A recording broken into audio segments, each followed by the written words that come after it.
On May 24, 1939, 33 U.S. Navy sailors and enlisted men were stranded 240 feet below the water near the coast of New Hampshire and Maine when the USS Squalus submarine they were on sank during a test run.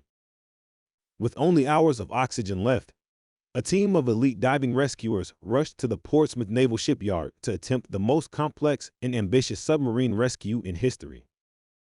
Using state-of-the-art technology, the divers, including bosun's mate Martin Sabitsky, who donned 200 pounds of diving gear including a 40-pound ballast around his waist, fought against time, the weather, darkness, and their fears to try and save the stranded men. The rescue attempt garnered worldwide attention, with thousands of people anxiously following updates on the radio.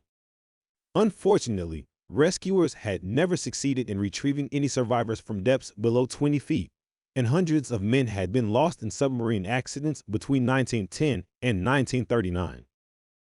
Despite their efforts, it is unclear if the team was able to rescue the men on the USS Squalus. The USS Squalus was a powerful submarine in the late 1930s, built as part of the U.S. Navy's efforts to defend the country's oceans. At 300 feet long and with a top surface speed of 20 knots, the diesel-electric submarine was equipped with 8 torpedo tubes, a 3-inch deck gun, and 2 50-caliber machine guns. Commissioned on March 1, 1939, just 6 months before the invasion of Poland that ignited World War II, the USS Squalus, under the command of Lieutenant Oliver F. Naquin, began a series of 18 test dives off the coast of Portsmouth, New Hampshire. These dives were successful, but on the morning of May 23, 1939, disaster struck during the 19th test dive. As the submarine was floating just off the Isle of Shoals, it suddenly experienced an emergency. For unknown reasons, the main air induction valve in the engine room failed to close correctly, allowing seawater to flood the shaft compartments rapidly. The crew immediately tried to bring the submarine to the surface, but their efforts were unsuccessful, and the USS Squalus sank to the bottom of the ocean.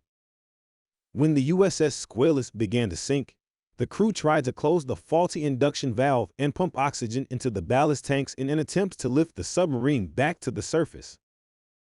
Although they were able to achieve a slight lift, the pressure continued to increase. The men tried to seal leaks in the ventilation lines and shut down the submarine's batteries to prevent them from exploding. As water flooded the battery compartment, the ship went dark, and 8 sailors managed to escape through the water attack doors of the operating compartment. The remaining 26 men were locked inside as the crew sealed the compartment just seconds before it completely flooded.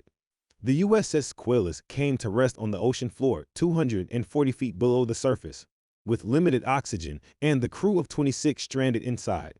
The commanding officer, Lieutenant Naquin, advised the men to remain calm and try to conserve the remaining oxygen.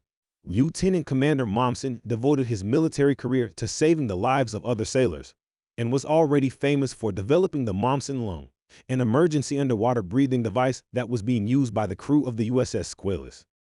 For this rescue mission, he had a new invention at his disposal, the McCann Rescue Chamber, a pear-shaped steel diving bell that had been in development for over a decade but had never been used in a real-life scenario.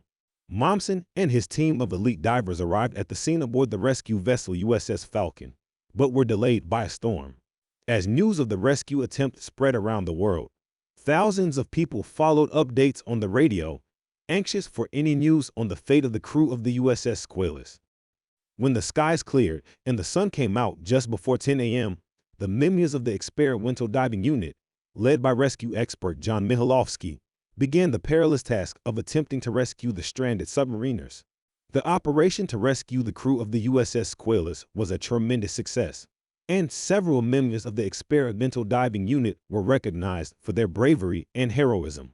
Enlisted divers William Batterton, Orson L. Crandall, James H. McDonald, and John Mihailovsky received the Medal of Honor for their actions, and other awards given to those involved in the operation included 46 Navy Cross decorations and 1 Distinguished Service Medal. Following the rescue, the U.S. Navy decided to raise the USS Squalus from the ocean floor. As a brand new vessel with many state-of-the-art design features, there was much curiosity about the reasons behind the sinking, and Lieutenant Commander Mommsen led a team of divers in a 7-week effort to salvage the submarine. Through hundreds of dives and multiple attempts, the divers passed cabins underneath the USS Squalis and attached pontoons for buoyancy. Finally, on September 13, 1939, the submarine was towed back to Portsmouth after spending almost 4 months at the bottom of the ocean. 2 months later, the USS Squalus was decommissioned, and on May 15, 1940, it was recommissioned into the U.S. Navy with the new name, the USS Sailfish. Despite the name change, the legacy of the USS Squalus lived on, with its wartime commanding officer issuing standing orders prohibiting the mention of the vessel's former name. Anyone who disobeyed this rule would be left at the next port of call. Despite this, some members of the crew continued to mix the names and refer to the boat as the Squalfish, but stopped after the commanding officer threatened to court-martial anyone caught using the term. Between December 1941 and December 1944, the USS Sailfish completed 12 war patrols in the Pacific Ocean, finally putting its unlucky streak behind it. The submarine was ultimately awarded 9 battle stars and 1 Presidential Unit citation for its service.